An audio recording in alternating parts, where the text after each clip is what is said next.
नमस्कार दोस्तों। तो हम सीसेट के अंतर्गत अंतर्वैयक्तिक क्षमता और संप्रेषण कौशल के प्रश्नों को देख रहे थे और 2012 से 2016 तक सारे प्रश्नों को हमने देख लिया है। अब 2017 का इस वीडियो में आपको मिलेगा। तो सबसे पहला प्रश्न है, तथ्य सामग्री और निष्कर्ष के बीच मानसिक संयोजन कहलाता है। तो तथ्य सामग्री और निष्कर्ष इन दोनों के बीच का जो मानसिक संयोजन होता है उसको हम अनुमान लगाना कहते हैं। तो विकल्प बी इसका सही आंसर हो गया। वही चीज़ व्याख्या में लिखा हुआ है कि तथ्य सामग्री और निष्कर्ष के बीच मानसिक संयोजन अनुमान लगाना कहलाता है। नेक्स्ट, चयनों को संकुचित करने में प्रयुक्त प्रविधियों की प्रक्रिया कहलाती है। तो निर्णय लेना। तो चयनों का मतलब कि सिलेक्शन करना हो तो उसकी प्रक्रिया अगर छोटा करते हैं तो उसको दरअसल वो निर्णय लेने के अंतर्गत आता है। तो इस लेकर के विकल्प सी इसका सही आंसर हो जाएगा कि चयनों यानी कि सिलेक्शन को संकुचित करना मतलब उसकी प्रक्रिया छोटा करना में प्रयुक्त प्रविधियों मतलब विधि से छोटा होता है प्रविधियों को प्रक्रिया निर्णय लेना कहलाती है। तो विकल्प सी इसका सही आंसर है। नेक्स्ट, निम्नलिखित में से किस संप्रेषण अंतः क्रिया में हमें अवश्य ध्यान देना चाहिए कि हमें क्या करना चाहिए। तो ये संगठनात्मक नियम जो होता है उसी के अंतर्गत इस बात की चर्चा होती है कि अंतः क्रिया में संप्रेषण की जो अंतः क्रिया होती है उसमें हमें ये ध्यान रखना होता है कि हमें क्या करना चाहिए। तो संगठनात्मक नियम इसको कहते हैं। व्याख्या में क्या लिखा हुआ है वही बात है कि संगठनात्मक नियम अंतः क्रिया में हमें अवश्य ध्यान देना चाहिए कि हमें क्या करना चाहिए। ये संप्रेषण के अंतर्गत बातें हैं। नेक्स्ट, संचार प्रक्रिया में निम्नांकित में कौन सा चरण पहले आता है। तो जब हम संचार प्रक्रिया करते हैं यानी कम्युनिकेशन तो सबसे पहला जो चरण होता है वो कूट लेखन होता है। तो संचार प्रक्रिया में कूट लेखन प्रथम चरण है। नेक्स्ट, निम्नलिखित में से कौन उस कौशल को स्पष्ट करता है जो अंतः क्रिया एवं संप्रेषण को सुगम बनाता है। तो जो सामाजिक कौशल है जो सोशल स्किल है दरअसल तो यही वही इस बात को स्पष्ट कर रहा है कि अंतः क्रिया और संप्रेषण को मतलब जिसका सामाजिक कौशल अच्छा रहेगा सोशल स्किल्स अच्छा रहेगा वो इंटरप्रिटेशन भी अच्छा करेगा कम्युनिकेशन भी अच्छा करेगा और इंट्रैक्शन भी अच्छा करेगा। तो ये सारी बातें सोशल स्किल्स के तहत आती है और एक प्रशासक में सामाजिक कौशल तो होना ही चाहिए यानी सोशल स्किल। नेक्स्ट, अधोलिखित में से कौन सकारात्मक संप्रेषण माध्यम नहीं है। तो ज्यादा वैयक्तिक होना ये दरअसल अधोलिखित का मतलब निम्नलिखित जो है तो ज्यादा वैयक्तिक होना ये सकारात्मक संप्रेषण माध्यम नहीं है। व्यक्तिगत नहीं हमें किसी से ज़्यादा होना चाहिए। प्रोफेशनलिज्म वाली बात यहाँ पर उस पर जोर दिया जा रहा है। तो इसलिए विकल्प ए इसका सही आंसर है। नेक्स्ट, संचार में जबकि अच्छा इसका उल्टा वाला भी देख लेते हैं। इसमें लिखा हुआ है कि कौन सकारात्मक संप्रेषण माध्यम नहीं है। सकारात्मक संप्रेषण का माध्यम नहीं है तो ज़्यादा वैयक्तिक होना वो एक अच्छे संप्रेषण का सूचक नहीं होता है उसका माध्यम नहीं होता है। तो सबसे जो सकारात्मक संप्रेषण का माध्यम कौन सा होता है तो दोनों पक्षों में तत्काल पुनर्निवेश टनल दृष्टि और समाधान की शीघ्र प्राप्ति। तो ये सब सारे जो होते हैं सकारात्मक संप्रेषण की बात होती है। नेक्स्ट, संचार में निस्पंदन के बुरे प्रभाव को कम करने के लिए किस उपाय का प्रयोग किया जाता है।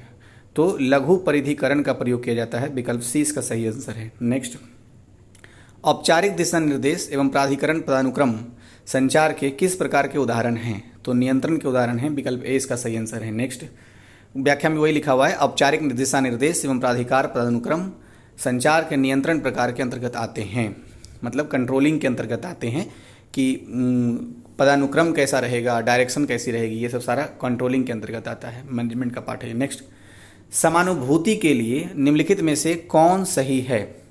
तो जो सही है वो केवल दो है। व्यक्ति में दूसरों की भावनाओं को समझना समानुभूति कहलाता है। तो विकल्प बी इसका सही आंसर हो गया केवल दो। व्याख्या में भी वही बात लिखा हुआ है। थोड़ा पढ़ देता हूँ स्पष्टीकरण हो जाएगा। समानुभूति में व्यक्ति दूसरे की भावनाओं को भी स्वयं उसी प्रकार समझता है जैसे वह व्यक्ति, लेकिन सहानुभूति एक प्रकार की दया और समर्थन को इंगित करती है। तो समानुभूति में समान अनुभूति होती है दो व्यक्तियों या दो से अधिक व्यक्तियों के बीच, जबकि सहानुभूति जो होती है वो सिर्फ और सिर्फ समर्थन करता है कि हाँ ये दुख है, ये दया का भाव सिर्फ प्रकट करता है। तो ये फर्क है समानुभूति और सहानुभूति में।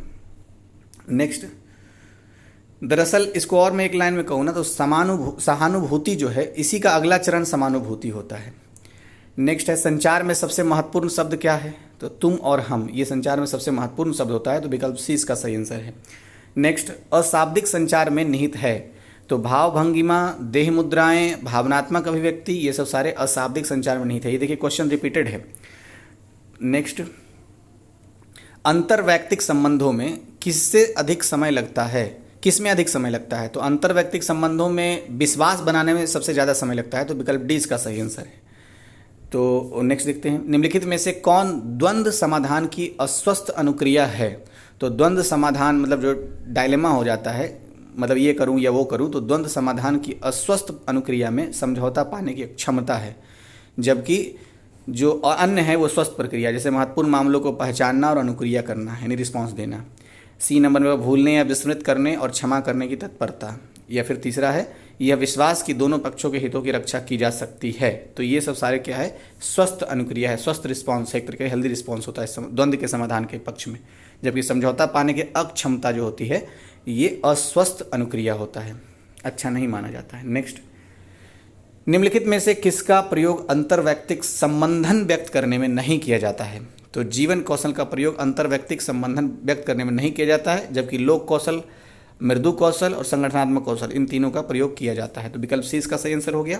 वही व्याख्या में लिखा हुआ है कि अंतर्वैयक्तिक संबंधों को व्यक्त करने में जीवन कौशल का प्रयोग नहीं किया जा सकता है। जीवन कौशल एक व्यक्तिनिष्ठ अवधारणा है। अब देखते हैं नेक्स्ट, तो ये 17 का समाप्त हो गया, 18 का भी इसी वीडियो में देख लेते हैं। तो क्या लिखा हुआ है, अंतर्वैयक्तिक, अच्छा ये तो क्वेश्चन का हेडलाइन मतलब ये सेगमेंट से है। निम्नलिखित में से कौन सा संप्रेषण प्रक्रिया का अंग नहीं है? तो संप्रेषण प्रक्रिया का अंग माध्यम भी है, संचरण भी है, सूचना भी है, जबकि जीवन मूल्य एवं दृष्टि ये नहीं है।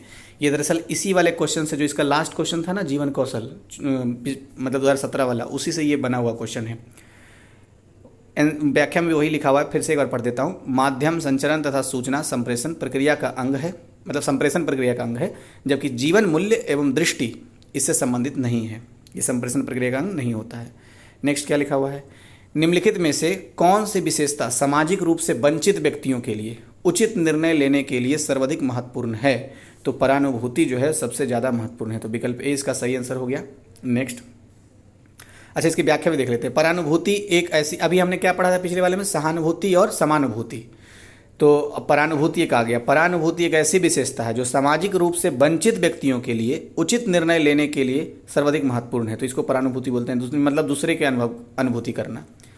और इससे पहले जो हमने पढ़ा था वो था सहानुभूति। सहानुभूति का मतलब होता है कि सामने वाले के व्यक्ति या किसी दूसरे व्यक्ति का दुख समझना, उसके प्रति दया भाव प्रकट करना।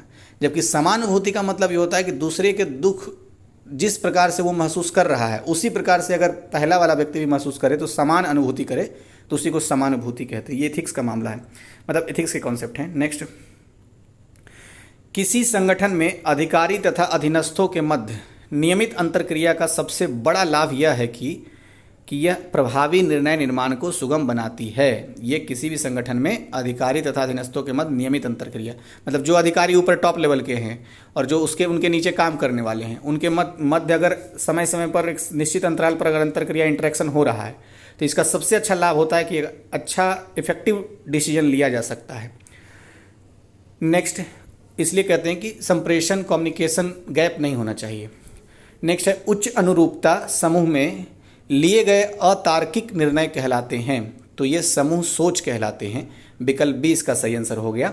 व्याख्या में वही लिखा हुआ है कि उच्च अनुरूपता समूह में लिए गए अतार्किक निर्णय समूह सोच कहलाते हैं।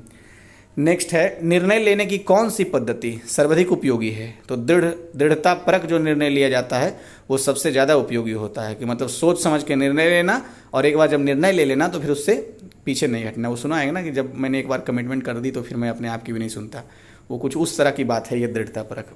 नेक्स्ट, निम्नलिखित में से कौन सा कक्षागत संप्रेषण में सम्मिलित नहीं है? तो मौन संप्रेषण सम्मिलित है, अनौपचारिक संप्रेषण सम्मिलित है, औपचारिक संप्रेषण सम्मिलित है, जबकि अप्रत्यक्ष संप्रेषण ये सम्मिलित नहीं होता है। किसमें? कक्षागत संप्रेषण में। तो नेक्स्ट देखते हैं, किस उद्देश्य हेतु वृत्ताकार संचार सर्वाधिक उपयुक्त है? तो सदस्य संतुष्टि हेतु वृत्ताकार संचार सबसे ज़्यादा उपयुक्त होता है। वृत्ताकार मतलब सर्कुलर जो कम्युनिकेशन होता है, तो उसी को बोलते हैं। सदस्य की जो मेंबर्स हैं उनकी सेटिस्फेक्शन के लिए ये बहुत ही अच्छा होता है वृत्ताकार कम्युनिकेशन, मतलब सर्कुलर कम्युनिकेशन। नेक्स्ट, सुनने को सर्वाधिक अच्छी तरह से परिभाषित किया जा सकता है। तो विकल्प बी इसका सही आंसर मैं पढ़ता हूँ। सुनने को कैसा मतलब बोलते हैं, आप देखिए कि इस परिभाषा के अंतर्गत आप सुन रहे हैं कि नहीं सुन रहे हैं। जो हम सुनते हैं उसका अर्थ निकालने में प्रयुक्त एक प्रक्रिया के रूप में। तो अगर जिस बात को हम सुन रहे हैं, जैसे आप सुन रहे हैं अभी जो मैं बोल रहा हूँ, तो जो मैं बोल रहा हूँ उसका अर्थ कुछ ना कुछ आप अपने स्तर पर निकाल पा रहे हैं, तो समझ लीजिए आप अच्छे से सुन रहे हैं। वरना सिर्फ आप लगे हुए हैं, एक तरीके से बोले बंदोबस्त में लगा रहना, तो बस ड्यूटी में लगे हुए कि हाँ पढ़ रहे हैं, सुन रहे हैं। तो जो भी मैं कह रहा हूँ एकदम जो कह रहा हूँ वो चीज़ आप सुन के और समझ रहे हैं, कुछ अर्थ निकाल ले रहे हैं, तो समझ लीजिए कि आपका लिसनिंग फाइन आर्ट वाली है। नेक्स्ट, प्रतिक्रिया देने से आप क्या समझते हैं? तो प्रतिक्रिया मतलब रिस्पॉन्स, तो इसका विकल्प सी सही है। जैसे कोई कुछ पूछता है तो उसका प्रतिक्रिया हम देते हैं। तो एक संदेश के प्रति अपनी समझ की पुष्टि करना, उसी को हम बोलते हैं कि प्रतिक्रिया दिया। क्लास में टीचर है, पढ़ा रहा है, अब वो बात समझे और उसी से पूछ लिया बात बताओ क्या है इसका मतलब, तो वो जो आया उसकी समझ के बाद फिर पुष्टि करना, बताना कि हाँ हमने ये समझा इसके बारे में, तो वो होता है कि रिस्पॉन्स दिया अच्छे से, उसको बोलते हैं रिस्पॉन्स। तो एक क्राइटेरिया है। प्रतिक्रिया देने से यानी रिस्पॉन्स देने से तात्पर्य एक संदेश के प्रति अपनी समझ की पुष्टि करना होता है। तो समझ शब्द यहाँ पर अंडरलाइन वाला था। नेक्स्ट, निम्नलिखित में से कौन सा क्षैतिज संप्रेषण का एक प्रकार है? तो क्षैतिज संप्रेषण, क्षैतिज भी होते हैं, हॉरिजॉन्टल भी होते हैं, वर्टिकल भी होते हैं। तो क्षैतिज संप्रेषण का एक प्रकार है पार्श्विक संप्रेषण। पार्श्विक संप्रेषण एक क्षैतिज संप्रेषण का प्रकार है। इसका प्रयोग समान पदाधिकारियों के मध्य किया जाता है। तो ये भी बात ध्यान रखने योग्य है कि पार्श्विक संप्रेषण एक स्तर पर, एक पोजीशन पर रहने वाले पदाधिकारियों के मध्य होता है, पहला फैक्ट। दूसरा ये कि क्षैतिज संप्रेषण का एक प्रकार है ये, यानी हॉरिजॉन्टल। नेक्स्ट, अधोलिखित में से कौन सा विकल्प शाब्दिक संवाद को इंगित करता है? तो इसमें से जो सही है सिर्फ उसको देख लेते हैं। प्रोफेसर शर्मा ने अपना व्याख्यान कक्षा में दिया, तो जो व्याख्यान दिया वो दरअसल शाब्दिक संवाद था, तो विकल्प ए इसका आंसर हो गया। अब बी सी डी देख लेते हैं, ये क्यों नहीं हुआ, तो इससे और स्पष्टीकरण होगा। तो प्रोफेसर वर्मा ने अपना संदेश मोबाइल द्वारा छात्रों को दिया, तो ये दरअसल शाब्दिक संवाद नहीं है। लग तो रहा है कि बोल रहा है, लेकिन शाब्दिक संवाद का उदाहरण नहीं हुआ। माँ का ध्यान अपनी ओर करने के लिए बच्चा रो रहा था, तो ये भी शाब्दिक संवाद नहीं है, क्योंकि अप्रत्यक्ष टाइप का है। दीपक ने छुट्टी के आवेदन के लिए पत्र लिखा, तो ये भी शाब्दिक संवाद नहीं, लिखित संवाद है एक तरीके का। अब नेक्स्ट देखते हैं, हाव भाव द्वारा संप्रेषण संबंधित है। तो हाव भाव द्वारा जो संप्रेषण होता है वो काइनेसिक्स से संबंधित होता है, काइनेसिक्स। तो विकल्प ए इसका सही आंसर हो गया। नेक्स्ट, ये नए टाइप का क्वेश्चन था, काइनेसिक्स, तो रिपीट हो सकता है, मैं फिर से एक बार बोल देता हूँ। हाव भाव द्वारा संप्रेषण संबंधित है काइनेसिक्स के द्वारा, मतलब काइनेसिक्स से संबंधित है हाव भाव के द्वारा संप्रेषण करना। नेक्स्ट, निम्नलिखित में से कौन सा एक संप्रेषण का रूप नहीं है? तो मनोरंजन परक उपन्यास पढ़ना इस संप्रेषण का रूप नहीं है, जबकि सामाजिक अंतःक्रिया, संवाद और साक्षात्कार यानी इंटरव्यू, ये सब सारे क्या हैं? संप्रेषण के रूप हैं। नेक्स्ट, संप्रेषण के प्रक्रम में अंतिम चरण क्या होता है? तो अंतिम चरण प्रतिपुष्टि होती है। अब प्रथम चरण क्या होता है? अभी आया था पिछले वाले ईयर का, जो हमने इसी वीडियो में देखा है। तो पहला चरण पूछे तो संप्रेषण का पहला चरण होता है कूट संकेतन, ठीक है, यानी प्रथम चरण होता है। और कूट संकेतन क्या बोलते हैं? इनकोडिंग बोलते हैं। और सबसे लास्ट का चरण होता है प्रतिपुष्टि। तो प्रतिपुष्टि का मतलब ये क्या बोलते हैं उसको? रिस्पॉन्स देना, शायद ये फीडबैक देना। प्रतिपुष्टि का मतलब फीडबैक देना, तो ये सबसे लास्ट का चरण होता है। अब पहला चरण क्या होता है? कूट संकेतन। नेक्स्ट, किसी संगठन में वह संप्रेषण जो अधीनस्थों को लक्ष्यों को निर्दिष्ट करने के लिए प्रयुक्त किया जाता है कहलाता है। देखिए इसमें थोड़ा सा का को की में अंतर है, मैं फिर से क्वेश्चन पढ़ता हूँ। किसी संगठन में वह संप्रेषण जो अधीनस्थों के लक्ष्यों को निर्दिष्ट करने के लिए प्रयुक्त किया जाता है कहलाता है अधोगामी संप्रेषण कहलाता है, मतलब नीचे की ओर संप्रेषण। तो विकल्प बी। जैसे ही ऊपर से अधीनस्थ के बारे में बोल रहा है तो मतलब कि उसके अंडर वाला काम करने वाला कोई बोल रहा है, इसका मतलब अधोगामी संप्रेषण मतलब नीचे की ओर संप्रेषण। तो विकल्प बी इसका सही आंसर हो गया। अच्छा, और है थोड़ा सा क्वेश्चन, तो इसको देख लेते हैं। एक ही क्वेश्चन है शायद। क्या निम्नलिखित में से कौन सा किसी कार्यस्थल में संप्रेषण की एक बाधा नहीं है? तो शोर बाधा होती है संप्रेषण की, पूर्वाग्रह बाधा होती है संप्रेषण की, और अनुपयुक्त माध्यम जो होता है वो भी बाधा होता है संप्रेषण का, जबकि सक्रिय श्रवण जो होता है ये बाधा नहीं होता है संप्रेषण का। तो विकल्प सी इसका सही आंसर हो गया। अच्छा, अब 2019 का आ रहा है तो इसको हम नेक्स्ट वीडियो में देख लेंगे। 19 और 20 वाला नहीं हुआ तो एक ही वीडियो में देख लेंगे। Thank you.